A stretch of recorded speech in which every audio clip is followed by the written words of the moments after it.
జంగారెడ్డిగూడెంలో municipal కార్యాలయంలో సాధారణ council సమావేశం నిర్వహించారు. ఈ సమావేశానికి స్థానిక సంస్థల ఎమ్మెల్సీ వంక రవీంద్రనాథ్ హాజరయ్యారు. ఈ సందర్భంగా పలు ఎజెండాలను కౌన్సిల్ సమావేశంలో ప్రవేశపెట్టారు. వైసీపీ కూటమి ప్రభుత్వ కౌన్సిలర్ల మధ్య మాటలు తారాస్థాయికి చేరి వాడివేడిగా కౌన్సిల్ సమావేశం జరిగింది. మున్సిపల్లో వైసీపీ బోర్డు ఏర్పాటైన దగ్గర నుండి జరిగిన అభివృద్ధి సంక్షేమాన్ని YCP councillor, municipal vice chairman Muppidi Veeranjaneyulu ఎమ్మెల్సీకి వివరించారు.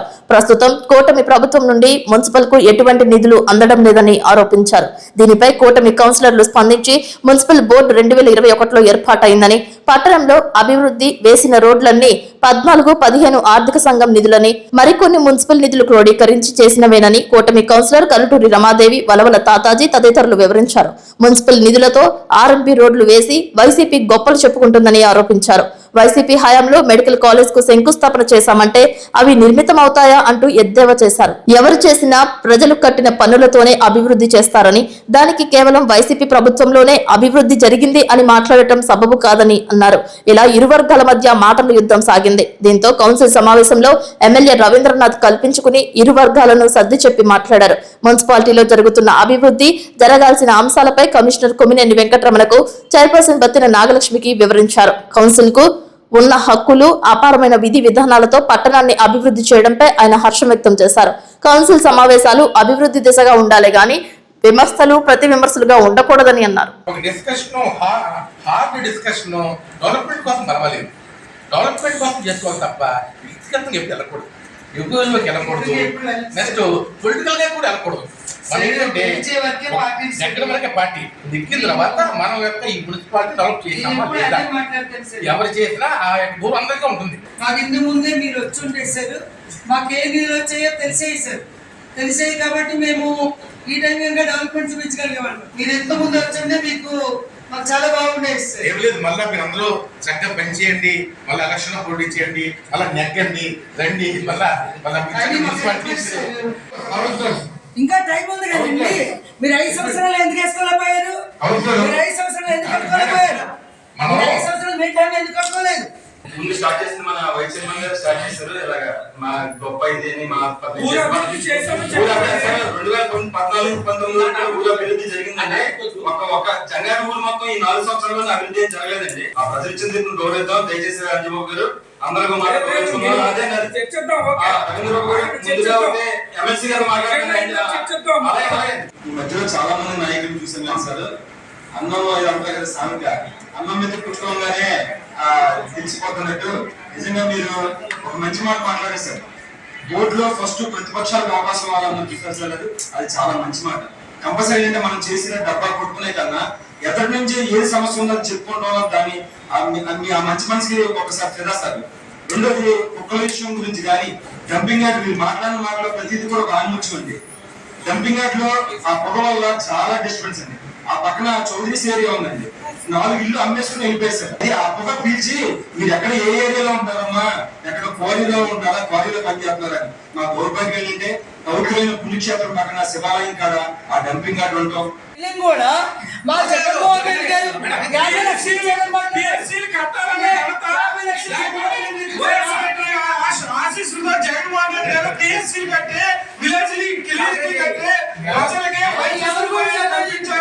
మీ సమస్యలు అందరూ నాకు చెప్పవచ్చు. మీకు ఏ పనులు సరే నాతో చెప్పండి. ఈరోజు జంగారెడ్డిగూడెం మున్సిపల్ సమావేశానికి ఎమ్మెల్సీగా ఉన్నాను. ప్రతి మున్సిపాలిటీకి వెళ్ళి ఇక్కడ పరిస్థితులు ఏమున్నాయో తెలుసుకుని ఆ పరిస్థితుల్లో ఎక్కడ ఉండే లోటుపాట్లన్నీ చట్టసభలో అవన్నీ ప్రస్తావన తేవాలని అతని ఉద్దేశం. మరి ముఖ్యంగా ఈ మున్సిపాలిటీలో కొంచెం స్టాఫ్ ఇక్కడ ఒక షార్టేజ్ ఉంది. ఆ స్టాఫ్ షార్టేజ్ విషయం కూడా నేను ఉన్నతాధికారులతో అక్కడ మాట్లాడతాను. అలాగే drinking water, dumping yard issues, రోడ్లు, వాటర్ పైప్ లైన్, ఈ పనులు కూడా అవుతున్నాయి.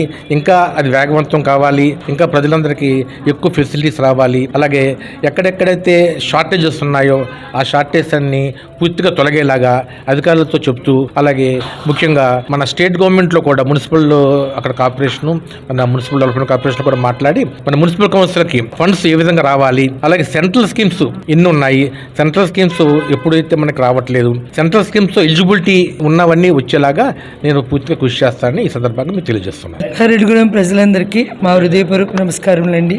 ముఖ్యంగా ఈరోజు వైసీపీ నుంచి గెలిచిన స్థానిక సంస్థల ఎమ్మెల్సీ అయినటువంటి వంకా రవీంద్ర గారు రావడం జరిగింది. ఆయన చాలా మంచి సూచనలు ఇచ్చారు. మన పాపులేషన్ బట్టి ఏది, మన సెంట్రల్ గవర్నమెంట్ ఫండ్స్ ఎలా వస్తాయో అవన్నీ ఎలా తెచ్చుకోవాలనేది ఆయన ఇవ్వడం జరిగింది. ఈ విషయంలో ఏ పార్టీ అయినా కానీ ఆయనకి మా మున్సిపాలిటీ తరపు నుంచి ధన్యవాదాలు తెలియజేసుకుంటున్నామండి. ఇలాగా అనేక మంది ఎమ్మెల్సీలు కానివ్వండి, ఎంపీలు వాళ్ళు మా మున్సిపాలిటీకి వచ్చి మాకు సజెషన్స్ ఇవ్వటమే కాకుండా వచ్చే నిధులను ఎలా తెప్పించాలనేది తెలియజేస్తూ అవి వచ్చేలా చేస్తే మేము మా మున్సిపాలిటీ చాలా బాగా డెవలప్ అవుతుందని ఆశిస్తున్నామండి. ఎవరి జేబులో నిధులు డబ్బులు పెట్టలేదు అనేది మాట వాస్తవమే. ఎందుకంటే వారు చెప్పిన రోడ్లన్నీ కూడా మున్సిపల్ నిధుల నుంచి, అంతేకాకుండా సెంట్రల్ గవర్నమెంట్ నుంచి 14-15 ఫైనాన్స్ నుంచి వచ్చిన రోడ్లు, R&B వేయాల్సిన రోడ్లు, అలాగే పెద్ద పెద్ద రోడ్లన్నీ కూడా నిధులన్నీ పెట్టేసి అవి వేసి అవి ఎలా ఏం చేయాలి చెప్పండి. ఎమ్మెల్యే గారైనా ఎంపీ గారైనా వెళ్ళి మున్సిపల్ శాఖలో కూర్చోను, లేకపోతే R&B వాళ్ళతో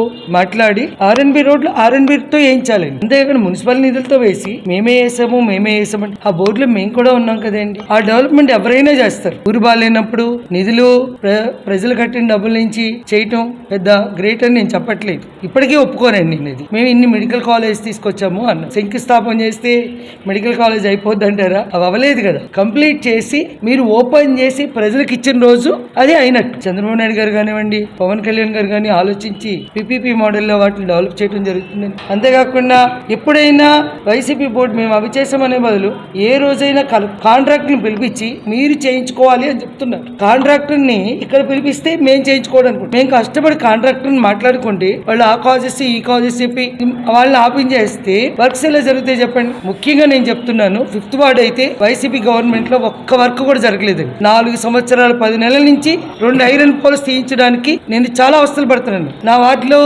మొత్తం 4 వర్కులు పెట్టామండి. మొత్తం జరిగింది ఒకే ఒక వర్క్. గత సంవత్సరం కాలంగా వర్క్స్ ఏమీ జరగనప్పుడు పెట్టు మాత్రం ఉపయోగం ఏంటని చెప్పి నేను అసలు వర్క్సే పెట్టట్లేదండి. ఈ అవకాశాన్ని నాకు ఇచ్చినటువంటి మీడియా మిత్రులకు ధన్యవాదాలు తెలియజేస్తాను. ఈ రోజున ఆయన కొత్తగా వచ్చారు కాబట్టి ఆయనకి మేము ఈ రోజున జంగారెడ్డిగూడెం పట్టణంలో జరిగిన అభివృద్ధి చెప్పడం జరిగింది. మా మున్సిపల్ బోర్డు ఏర్పాటు అయిన తర్వాత, వైఎస్ఆర్ కాంగ్రెస్ పార్టీ బోర్డు ఏర్పాటు అయిన తర్వాత, అంటే ఎవరి బోర్డు అయితే వైసీపీ, ఎవరి బోర్డు అయితే టీడీపీ అధికారంలో ఉంటారో వాళ్ళు చేసే పనులు మేము చెప్పుకుంటున్నాం.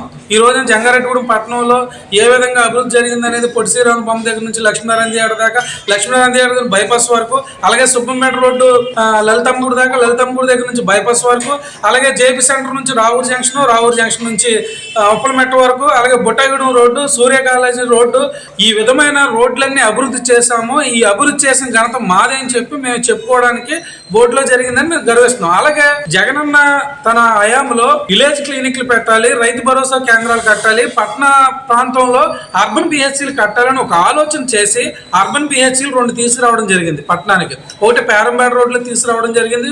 అప్పుడు ఉన్నటువంటి ఎలీజా గారు దాన్ని ఓపెన్ చేశారు.